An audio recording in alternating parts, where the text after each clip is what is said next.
వరదల సందర్భంలో ఎప్పుడైనా సరే ఒక స్పష్టమైన ప్రణాళిక ఉండాలి అధికార యంత్రాంగం. ఆ ప్రణాళిక లోపానికి సజీవమైనటువంటి సాక్ష్యం మనం చూడాల్సి ఉంటుంది. ఇప్పుడు ప్రస్తుతం నేను ఇందాక మీకు చెప్పినటువంటి ఏరియాలో నుంచి పొద్దున నేను మీతో మాట్లాడినటువంటి ప్రదేశం ఇప్పుడు ఇలా అయిపోయింది. ఇదంతా వరదే. ఈ నీళ్లు అసలు ఈ ప్రాంతాలు ఎప్పుడూ నిండడం లేదు. మొట్టమొదటిసారి ఈ ప్రాంతాలు నిండుతున్నాయి. దానికి కారణమైనటువంటి సమస్య ఏంటంటే బుడమేరు దగ్గర కట్ట తెగిందో తెలవదు, లేకపోతే వెలగలేరుది ఓపెన్ చేశారంటారు, అవి తెలియదు, అన్నీ కూడా పొంగి పొరులుతున్నాయి అన్నటువంటి ఒక అర్థం.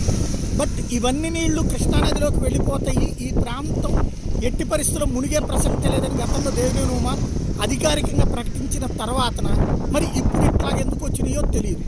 ఇప్పుడు మనం చూస్తున్నటువంటి ఈ ప్రాంతం అంతా కూడా ఇదిగో చూడండి ఏ స్థాయిలో ఉందో. అవన్నీ వెంచర్లు వేసేసారు, వందలు వేల అపార్ట్మెంట్లు ఇవన్నీ కూడా వచ్చేసి ఇప్పుడు ప్రస్తుతం మనం చూస్తున్నటువంటిది రామవరపాడు దగ్గర ఉన్నటువంటి ఫ్లైఓవర్ దగ్గర ఉన్నటువంటి పరిస్థితి.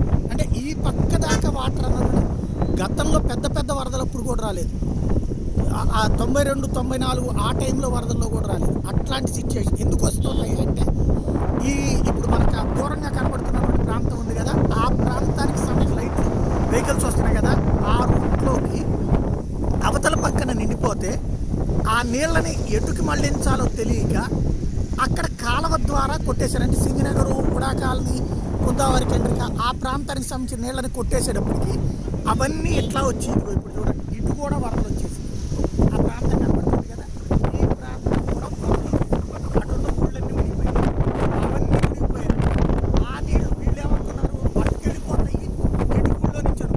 అదేం చేసింది, అట్లా వెళ్ళి అటు నుంచి కింద కట్టల కింద నుంచి డ్రైనేజీలన్నీ కొట్టుకుని ఇప్పుడు ఇక్కడికి వచ్చి చేరింది. ఇది ఓవరాల్గా జరిగింది. అంటే ఎక్కడ నీళ్లు కొట్టాలి, ఎటు పక్కన నదిలోకి పంపించాలి, ఎటు పక్కన కాలువలోకి పంపించాలి ప్లానింగ్ అన్నది అధికార యంత్రాంగానికి లోపించడంతో ప్రజలు నీళ్లలో నానుతున్నారు. పరిస్థితి దారుణంగా ఉంది. ఏం చేయాలో అర్థం కాని పరిస్థితిలో